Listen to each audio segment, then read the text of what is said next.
So, you sent over this article about Daoist philosophy, Uh, and it was about non-resistance. right. And I was thinking about you, and it's like, whoa, this is Yeah. so different from how we normally think about It's totally. dealing with problems. It really is. Like, our instinct is always to push harder.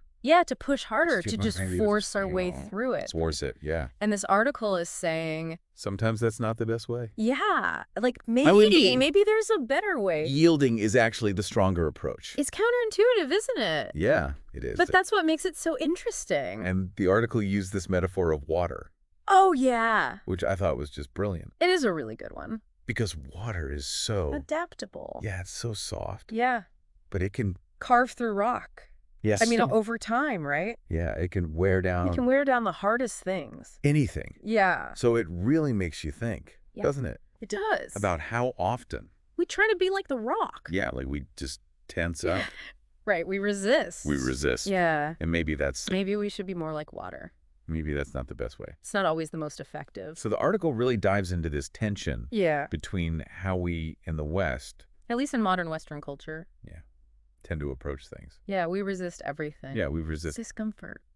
discomfort, uncertainty, Change. death, even Emotions. emotion. Yeah. All the things. And the Daoists are saying Maybe that's the problem. maybe that's where we're going wrong. The resistance is what's causing the suffering. Yeah, and the article talked about Wu Wei, Yeah. Yes. this idea of effortless action. Now that sounds like a contradiction. It does, right? Effortless action. Like, how can you have both? Right. So what is the article getting at there?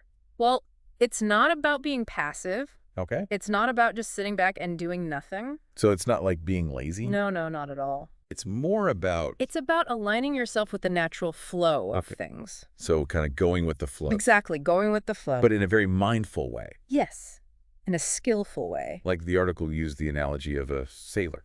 Oh, yeah, the sailor adjusting the sails. Yeah. You're not fighting the wind. Right. You're working with it. Harnessing it. Exactly, you're harnessing it to get where you want to go. And that's really what Wu Wei is about. It's about finding that harmony. Between your actions and the situation. Yes, and it's not always easy. No, it's not. But it's a practice. And the article also talked about how this applies to our personal lives. Yeah, to those everyday struggles. Yeah, like when we're going through a hard time. Exactly. What does non-resistance look like then?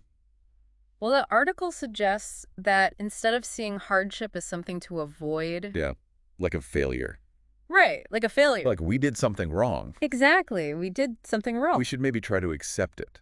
As part of life. Yeah, like it's just part of the natural cycle. Right, like the seasons. Yeah, you have spring and summer. You have fall and winter. You can't just have summer all the time. You can't just have the good times all the time. And the article had that story about the old man Oh, yeah, I love that story. who was just content. No matter what happened. Yeah, whether he was rich or poor, Whether people praised him or criticized him. he was just unfazed. Yeah, he was just living in that state of acceptance. And that's what the Taoists are saying is the key. Right. It's not about what happens to you.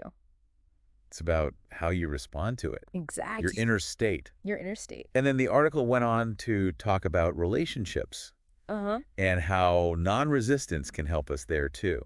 Especially in conflicts. Yeah, because when we're in conflict with someone, Our instinct is to resist, to push back, to argue. to try to convince them that they're wrong. We want to win. We want to win. But the article suggests Yeah. that maybe that's not the best way. Maybe there's a more skillful way. Yeah, maybe we should try listening instead. Really trying to understand their perspective. Even if we don't agree with it. Yeah, even if we totally disagree. Because I'm Trying to force our viewpoint on them just makes things worse. makes them dig in even more. Yeah, it's like hitting a brick wall. Over and over again. And the article quoted that Daoist saying, Yeah. that which offers no resistance overcomes the hardest substances. This is like water again. It is like water again. Finding a way around the obstacle. Instead of trying to smash through it, And then the article talked about even bigger issues, like global events. like global events. The things that cause us anxiety on a larger scale. Yeah, like climate change. Like political instability. Wars, famines. All the things that are out of our control. And the article said that, We tend to resist those too. yeah, we worry about them constantly. We try to control them. But of course we can't. You can't control those things. And the article said that all that worry, just makes us feel worse. yeah, it doesn't actually change anything. It just drains our energy. And then it told that story. About the sage and the anxious man. Yeah, where the sage basically said, Stop worrying about things you can't control.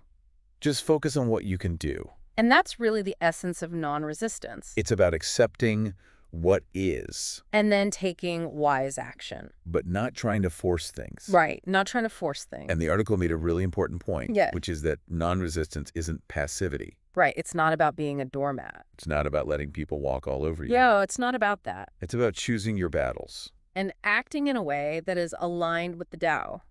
So it's about being strategic, Yes. not reactive. Exactly. And then the article went into some of the philosophy behind all this.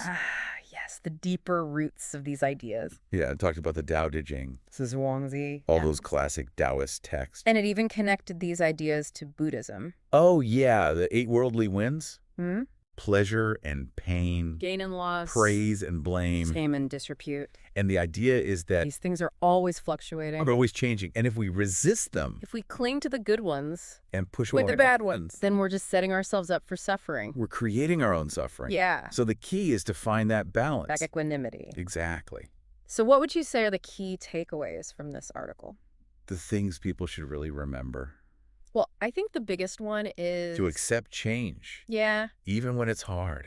because change is inevitable. Change is the only constant. And the more we resist it. The more we suffer. And another takeaway is...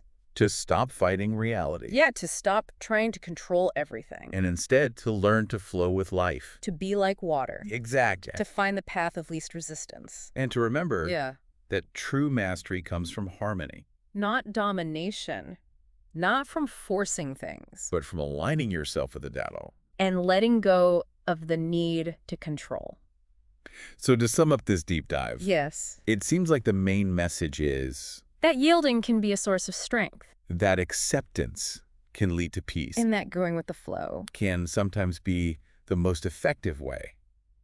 To get where you want to go. So maybe think about one area in your life Yeah. where you're really resisting something Where you're pushing really hard. and just experiment With letting go a little. with being more like water. And see what happens. Thanks for taking this deep dive with us. It's been a pleasure.